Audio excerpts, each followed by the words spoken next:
അതിരപ്പിള്ളിയിൽ പരിക്കേറ്റ ആനയെ മയക്കുവെടി വെച്ചു. വെടിയേറ്റ് മയങ്ങിയ ആനയ്ക്ക് ചികിത്സ നൽകുന്ന നടപടി തുടങ്ങിയിട്ടുണ്ട്. 1-ാം ബ്ലോക്കിലെ റബ്ബർ തോട്ടത്തിൽ വെച്ചാണ് ആനയെ മയക്കുവെടി വെച്ചത്.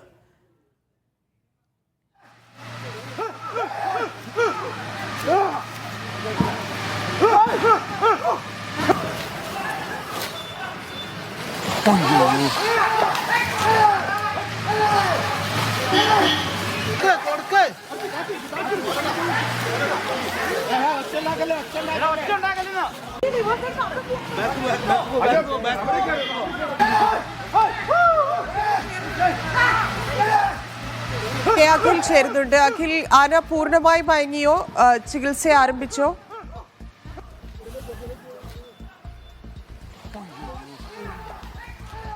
ധന്യ, ആനയ്ക്കുടെ ചികിത്സ ആരംഭിച്ചിട്ടുണ്ട്. അതിന്റെ ദൃശ്യങ്ങളാണ് നമ്മളിപ്പോൾ സ്ക്രീനിൽ ഒരുപക്ഷെ കാണിക്കുന്നുണ്ടാവുമായിരിക്കും. ആനയുടെ ചികിത്സ ആരംഭിച്ചിട്ടുണ്ട്. അതായത് ആന പൂർണ്ണമായി മയങ്ങിയിരിക്കുന്നു.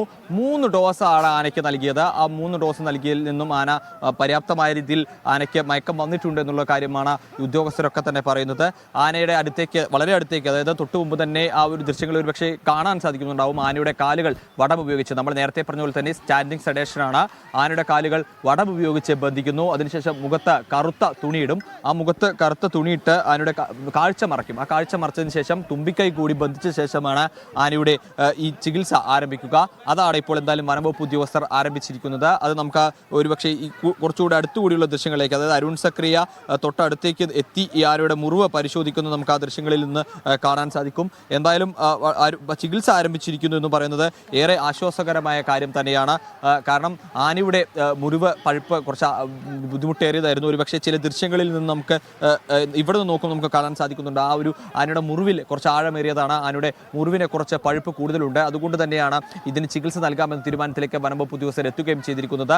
ഈ സ്റ്റാൻഡിംഗ് സെഡേഷൻ, അതായത് നിർത്തി തന്നെ ചികിത്സിക്കും. ആനയെ മയക്കി കിടത്തിക്കൊണ്ടോ അല്ലെങ്കിൽ മറ്റു രീതിയിലൊരു ചികിത്സയല്ല, സ്റ്റാൻഡിംഗ് സെഡേഷൻ, നിർത്തി തന്നെ ചികിത്സിക്കാമെന്ന തീരുമാനത്തിലേക്ക് പോവുകയായിരുന്നു. എന്തായാലും ആന്റിബയോട്ടിക്കുകൾ നിലവിൽ നമുക്ക് മനസ്സിലാക്കാം. ഇത് ഇപ്പോൾ ചികിത്സ നമ്മൾ പറയുന്ന പ്രാഥമിക വിവരങ്ങൾ മാത്രമാണ്. പക്ഷേ ഇത് തന്നെയാണ് ചികിത്സ എന്ന് നമുക്കിപ്പോൾ ഉറപ്പിച്ച് പറയാനും കഴിയില്ല. കാരണം ഈ ആനയുടെ മുറിവിലേക്കുള്ള ആഴത്തിൻ്റെ മുറിവ്, ആ മുറിവിൻ്റെ ആഴം എത്രയാണെന്നൊക്കെ പരിശോധിക്കേണ്ടത് ആദ്യമായിട്ട് ഒരുപക്ഷെ, അതായത് ഈ ദൗത്യം തുടങ്ങിയ ശേഷം ആനയെ ഇത്ര ദിവസമൊക്കെ തന്നെ ഈ ഫോട്ടോയും അതുപോലെ തന്നെ കുറച്ച് ദൂരെ നിന്നുള്ള ദൃശ്യങ്ങളിൽ നിന്നും ഒരു കാഴ്ചയിൽ നിന്നുമാണ് ആനയുടെ മുറിവിൻ്റെ ആഴമൊക്കെ ഡോക്ടർമാർ മനസ്സിലാക്കുന്നത്. പക്ഷേ ഏറ്റവും അടുത്തേക്ക് എത്തിക്കുന്നു. ആനയുടെ തൊട്ടടുത്ത് എത്തിക്കൊണ്ട് തന്നെ ആനയുടെ ചികിത്സ നൽകാൻ പോകുന്നു. ആനയ്ക്ക് അപ്പോൾ അതുകൊണ്ട് അതിൻ്റെ മുറിവ് എത്രയുണ്ട്, അതിന് ഏത് രീതിയിൽ ട്രീറ്റ്മെൻറ്റ് നൽകണമെന്ന കാര്യമൊക്കെ തന്നെ അതായത് ഏത് രീതിയിൽ ട്രീറ്റ്മെൻറ്റ് നൽകാനാണെങ്കിൽ പോലും സജ്ജരായിട്ടാണ് വയനാട് നിന്നും ദൗത്യസംഘം തൃശ്ശൂരിലെ ചാലക്കുടിയിലേക്ക് എത്തിക്കുകയും ചെയ്തിരുന്നു. അപ്പോൾ അത് ആരംഭിച്ചിട്ടുണ്ട്. ഈ ആന്റിബയോട്ടിക്കുകൾ നിലവിൽ നമുക്ക് അറിയുന്നത് ആന്റിബയോട്ടിക്കുകൾ നൽകും. അതായത് മുറിവ് ഉണങ്ങാനുള്ള ആന്റിബയോട്ടിക്കുകൾ നൽകും. ഒപ്പം ഈ മുറിവിലെ പഴുപ്പ് എടുത്തു കളഞ്ഞ് അതിൻ്റെ ഇൻഫെക്ഷൻ ആയിട്ടുള്ള ഭാഗങ്ങളൊക്കെ ക്ലീൻ ചെയ്ത് ഡ്രസ്സ് ചെയ്ത് അതിൻ്റെ വേണ്ട മരുന്നുകൾ വെച്ച ശേഷം ആനയെ വനത്തിലേക്ക് തന്നെ തുറന്നു വിടുമെന്നാണ് മനസ്സിലാക്കാൻ സാധിക്കുന്നത്. ഈ ആനയെ തുറന്നു വിട്ടാൽ പോലും ഉൾക്കാട്ടിലേക്കോ മറ്റു ഭാഗങ്ങളിലേക്കോ ആന പോകാനുള്ള സാധ്യത കുറവാണ്. ആ ദിവസങ്ങളൊക്കെ തന്നെ ആന ഈ വനംവകുപ്പിൻ്റെ നിരീക്ഷണത്തിൽ തന്നെയായിരിക്കും. ആന ഇവിടെ തന്നെ നിലയുറപ്പിക്കാനുള്ള സാധ്യതയാണ് ഉണ്ടാകുന്നത്. ഒരുപക്ഷേ ഈ വനംവകുപ്പ് ഈ ചികിത്സ നൽകിയ ശേഷം ഈ പടക്കമൊക്കെ പൊട്ടിച്ച് ആനയ്ക്ക് മുകളിലേക്ക് കയറ്റി വിടും. എന്നിരുന്നാലും ആന അവിടെ തന്നെ തമ്പടിക്കില്ല. കാരണം ആനയ്ക്ക് എളുപ്പത്തിൽ വെള്ളം ലഭിക്കാൻ ചാലക്കുടി പുഴയുണ്ട്. ഒപ്പം തന്നെ ഇരു കരകളിലും ആനയ്ക്ക് ഭക്ഷണമുണ്ട്. അതുകൊണ്ട് തന്നെ ആനയ്ക്ക് അപ്പോൾ അവശനാണ്. അധികം ദൂരം ഓടാനോ അല്ലെങ്കിൽ പേടിച്ച് ഓടിയത് മാറ്റി നിർത്തിയാൽ ആനയ്ക്ക് ഒരു പരിധിയിൽ കൂടുതലും സഞ്ചരിക്കുന്നില്ല. അതുകൊണ്ട് തന്നെ അപ്പോൾ ആന ഇവിടെ നിലയുറപ്പിച്ച് ഇവിടെ തന്നെ ഈ ഒരു പരിസരത്ത് തന്നെ ചുറ്റിപ്പറ്റി നിന്ന് അവിടുത്തെ മുറിവ് ഉണങ്ങുന്നവരെ ഇവിടെ തന്നെ നിൽക്കാനുള്ള സാധ്യത ഉണ്ടാകുന്നത്. അത് കണക്കിലെടുത്തുകൊണ്ട് തന്നെ അതിനൊരു നിരീക്ഷണം എന്തായാലും വനംവകുപ്പ് നേരത്തെ തന്നെ, അതായത് ആനയെ നിരീക്ഷിക്കാൻ വാച്ചർമാരടക്കമുള്ള സംഘത്തെ നേരത്തെ തന്നെ വനംവകുപ്പ് തീരുമാനിക്കുകയൊക്കെ ചെയ്തിരുന്നു. അപ്പോൾ അത്തരത്തിലൊരു നിരീക്ഷണം എന്തായാലും ഈ ചികിത്സ നൽകിയ ശേഷം ഉണ്ടാകും. എന്തായാലും ഇപ്പോൾ ആനയുടെ ചികിത്സ ആരംഭിച്ചിരിക്കുന്നു എന്നുള്ളതാണ് ഏറ്റവും സുപ്രധാനപ്പെട്ട വാർത്ത എന്ന് പറയുന്നത്. ഡോക്ടർ അരുൺ സക്രിയ ആനയുടെ അടുത്തേക്ക് എത്തി അതിന് ചികിത്സ നൽകി തുടങ്ങിയിട്ടുണ്ട്. വളരെ ഒരു ആശ്വാസകരമായ കാര്യം തന്നെയാണ്. കാരണം ആനയ്ക്ക് കുറേ നാളുകളായി ആന ആ ഒരു വേദനയും പേര് നടക്കുന്നു. ഒരുപക്ഷെ ഈ ആന മുറിവേറ്റ ആന സ്വാഭാവികമായും ആന മറ്റേ മൃഗങ്ങളുമായി കുത്തേൽക്കും അല്ലെങ്കിൽ കുത്തുകൊള്ളും. അത്തരത്തെ സാഹചര്യമൊക്കെ ഉണ്ടാകും. അപ്പോൾ ഈ കുത്തേൽക്കുമ്പോൾ ആനയുടെ സ്വാഭാവികമായി അതിൻ്റെ ഹീൽ ചെയ്ത് അതായത് ഈ ആനയ്ക്ക് 2 മുറിവുകളുണ്ടായിരുന്നു. ഒരു മുറിവ് ഉണങ്ങുകയും ചെയ്തിരുന്നു. അപ്പോൾ സ്വാഭാവികമായി അത്തരത്തിലുള്ള മുറിവുകളൊക്കെ ഉണങ്ങിപ്പോകുന്നതാണ്. പക്ഷേ ഈ മുറിവ് ഉണങ്ങിയില്ല. എന്തുകൊണ്ടോ പഴുത്തു, അതിൽ ഇൻഫെക്ഷൻ വന്നു. ആന നമുക്ക് പല ദൃശ്യങ്ങളും നമുക്ക് കാണാൻ സാധിക്കും. നമ്മളെടുത്ത ദൃശ്യങ്ങളൊക്കെ തന്നെ ആന തുടർച്ചയായിട്ട് ആനയുടെ നെറ്റിയിലേക്ക് ഈ മണ്ണ് തുമ്പിക്കൈ ഉപയോഗിച്ച് എറിഞ്ഞുകൊണ്ടേ ഇരിക്കുന്നുണ്ടാവും. അതായത് ആനയെ നമുക്ക് പെട്ടെന്ന് പെട്ടെന്ന് മനസ്സിലാക്കാൻ സാധിക്കും. കൂട്ടത്തിലാണ് പോലും മനസ്സിലാക്കാൻ കഴിയുക. ഈ തുടർച്ചയായിട്ടൊരു ഗ്യാപ്പ്, ഇടവേള പോലും ഇല്ലാതെ തുടർച്ചയായി ആന മസ്തകത്തിലേക്ക് ഈ മണ്ണ് വാരിയൊക്കെ എറിയുന്നത് അതിൻ്റെ ഒരു സ്വാഭാവികമായിട്ടുള്ള അതിൻ്റെ ഒരു ഹീലിങ്ങിനൊക്കെ വേണ്ടിയിട്ട് അത് ചെയ്യുന്ന പ്രവൃത്തിയാണ്. ഈ പുഴ തിരഞ്ഞെടുത്തതും അത്തരത്തിൽ അതിൻ്റെ സ്വാഭാവികമായ ഹീലിങ്ങിന് വേണ്ടിയിട്ടാണെന്നാണ് നമുക്ക് അരുൺ സക്രിയുമായി സംസാരിക്കുമ്പോൾ കഴിഞ്ഞ ദിവസങ്ങളൊക്കെ തന്നെ മനസ്സിലാക്കാൻ സാധിക്കുകയും ചെയ്തിരുന്നത്. എന്തായാലും 3 ഡോസാണ് വനംവകുപ്പ് നൽകിയിരിക്കുന്നത്. ഇനി ഒരു പക്ഷേ ആനയ്ക്ക് ചികിത്സ നൽകിക്കൊണ്ടിരിക്കുമ്പോൾ ആവശ്യമെങ്കിൽ ഒരു ഡോസ് കൂടി കൂടുതലായി നൽകാം. എന്തായാലും നിലവിൽ ഇപ്പോൾ 3 ഡോസ് മതി എന്നാണ് നമുക്ക് മനസ്സിലാക്കാൻ സാധിക്കുന്നത്. ഒരു പക്ഷേ ഇതിന് ആവശ്യമുണ്ടെങ്കിൽ ഒരു ഡോസ് കൂടി ചിലപ്പോൾ വീണ്ടും കൂടുതൽ നൽകുകയും ചെയ്യും. എന്തായാലും വനംവകുപ്പ് കൃത്യമായ ഒരു ആസൂത്രണം അല്ലെങ്കിൽ കൃത്യമായ ഒരു പ്ലാനിങ് അത് അവരുടെ വർക്കായിരിക്കുന്നു. കാരണം ആദ്യ ദിവസം ദൗത്യത്തിന് 3-ാം ദിവസമാണ്. ദൗത്യത്തിൻ്റെ ആദ്യ ദിവസം അവർക്ക് ചെറിയൊരു പാളിച്ച് സംഭവിച്ചിരുന്നു. കാരണം ഈ ചാലക്കുടി പുഴത്തിലുള്ള തുരുത്തിൽ നിലയുറപ്പിച്ചിരുന്ന ആനയെ പടക്കം പൊട്ടിച്ചും അതുപോലെ തന്നെ റബ്ബർ ബുള്ളറ്റിന് ഉപയോഗിച്ചും മുകളിലേക്ക് തുരുത്തി പ്ലാന്റേഷനിൽ കൊണ്ടുപോയി നിർത്തി. അതായത് ആന അവശനായിരുന്നുകൊണ്ട് അധിക ദൂരം ഓടിലായിരുന്നൊരു പ്രതീക്ഷയായിരുന്നു. അത്തരത്തിൽ മുകളിലേക്ക് നിർത്തിക്കൊണ്ട് അതിനുശേഷം ഈ ആനയെ തുരത്തി മുകളിലേക്ക് കയറ്റി ഈ മയക്കുവെടി നൽകാമെന്നൊരു കാര്യമായിരുന്നു അവർ തീരുമാനിച്ചത്. പക്ഷേ അത് പാളിപ്പോയി. ആന നേരെ ഉൾക്കാട്ടിലേക്ക് വനത്തിലേക്ക് ഓടി. പിന്നീട് ഒരു ദിവസം ഈ വനവകുപ്പിനെ ആകെ ആന ചുറ്റിച്ചു. ആനയെ കണ്ടെത്താൻ കഴിഞ്ഞില്ല. വനവകുപ്പിനെ ആകെ ചുറ്റിച്ചു. പിന്നീട് വീണ്ടും ആന എവിടെയാണോ തുടങ്ങിയത് അവിടെ തന്നെ വന്ന് നിൽക്കുന്നു എന്ന് പറയുന്നത് പോലെ ആന വീണ്ടും ഈ ചാലക്കുടി പുഴയുടെ തീരത്തേക്ക് എത്തുന്നു.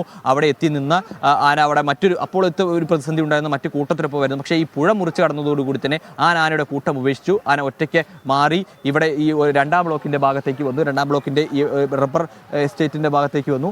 അവിടെ വെച്ച് ഈ ആന അതായത് ആനയെ വനംവകുപ്പ് കൃത്യമായി തന്നെ പടക്കം പൊട്ടിക്കുകയോ തോക്ക് ഉപയോഗിക്കുകയോ ചെയ്യാതെ ഈ കഴിഞ്ഞ തവണ ഉപയോഗിച്ച ആ ഒരു മിസ്റ്റേക്ക് ഇത്തവണ വരുത്താതെ അവർ പടക്കം പൊട്ടിക്കാതെ ഈ ശബ്ദമുണ്ടാക്കിയും ജീപ്പ് റൈസ് ചെയ്യിപ്പിച്ചും ആനയെ മുകളിലേക്ക് കയറ്റി. നമുക്ക് ആ ദൃശ്യങ്ങളിൽ കാണാൻ സാധിക്കും. ഒച്ച വെച്ചാണ് ആനയെ മുകളിലേക്ക് കയറ്റിവിടുന്നത്. അത്തരത്തിൽ കൊണ്ടുപോയി കൃത്യമായൊരു സ്ഥലമെത്തിയപ്പോൾ ഒട്ടും സമയം പഴക്കാതെ, അതായത് ഇവിടെ നിന്നും ആനയെ തുരത്തി ഒരു 6-7 മിനിറ്റിനുള്ളിൽ തന്നെ ആനയ്ക്ക് ആദ്യ ഡോസ് മയക്കുവെടി നൽകിയിരുന്നു. അപ്പോൾ കൃത്യമായ സ്ഥാനമെത്തി മയക്കുവെടി ഡോസ് നൽകി. അതിൽ നിന്നും ആന ഒരു 100-200 മീറ്ററോളം, അതായത് ഈ